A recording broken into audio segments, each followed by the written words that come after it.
spiced ham. That's where the word spam comes from. It was first made popular in a Monty Python sketch where a restaurant had spam in every dish. Today, this word has become synonym of unsolicited emails. And so we have invited Chad Dowle, the global head of media, advertising, and digital practice at IP Consultancy firm Rouse, to discuss how marketing emails can be used without breaking the law. Hello, Chad. Hi, Bertrand. Thanks for having me. Thank you for joining us today. So we all know spamming is illegal. Okay, that's a given. Still, we also all have the experience of having people sending us email, people we have met at a cocktail party. That's the best, scenario, or worse, people we have never heard of. So in which case is sending an email constitutive of spamming? If we stick to the law in Hong Kong, then yes, sending any unsolicited sort of marketing email is spam. You should have the informed consent of the recipient to send them that contact. It's referred to generally under the law as an opt-in, so making the choice to receive the communication. In practice, people, you don't generally get people making a formal complaint because they received an email after a cocktail party, particularly if there's a clear way to then opt out of receiving further communication in that email. Okay, and speaking about the opt-out, how quickly do I have to remove unsubscribed contacts from my distribution list, and what happens if I don't do it? In Hong Kong, you've got 10 days to do it. 10 days. If you use an email service like MailChimp, they will have a process in place and will deal with that. If you administer your own mailing lists, then you'll need to have processes in place to make sure that people are removed from the list within 10 days. And you need to make sure that then also means that they don't receive future emails. And I assume all companies know that they have to identify themselves when sending a marketing email, but what type of detail must be provided?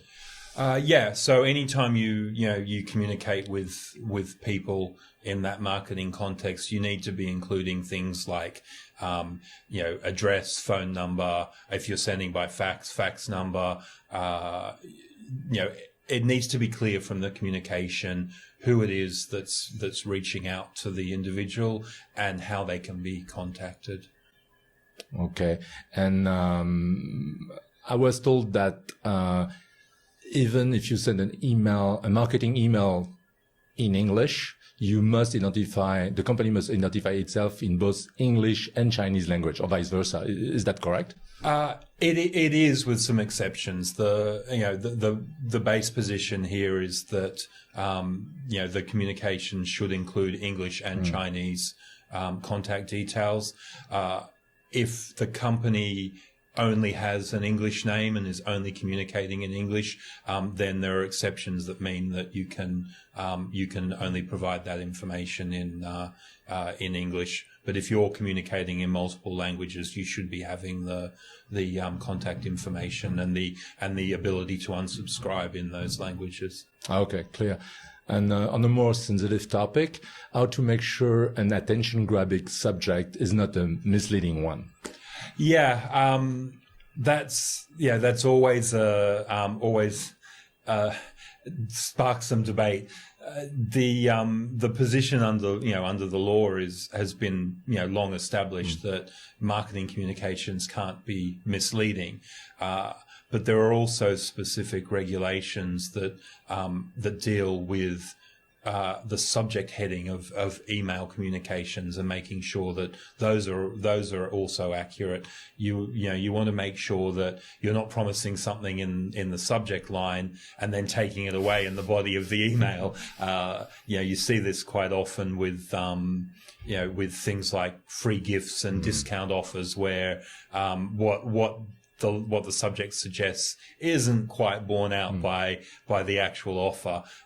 You don't want to, you don't want to go making a bad impression and getting off on the wrong foot when you're contacting people. I would say a good practice to get into is, take the subject line and ask family or friends, or ask, people in the office who aren't involved in the activity what they think it means. And if they're coming up with something that's completely different to what you're saying in the email body, then, you've probably got a problem and you need to rethink it. Yeah, very likely.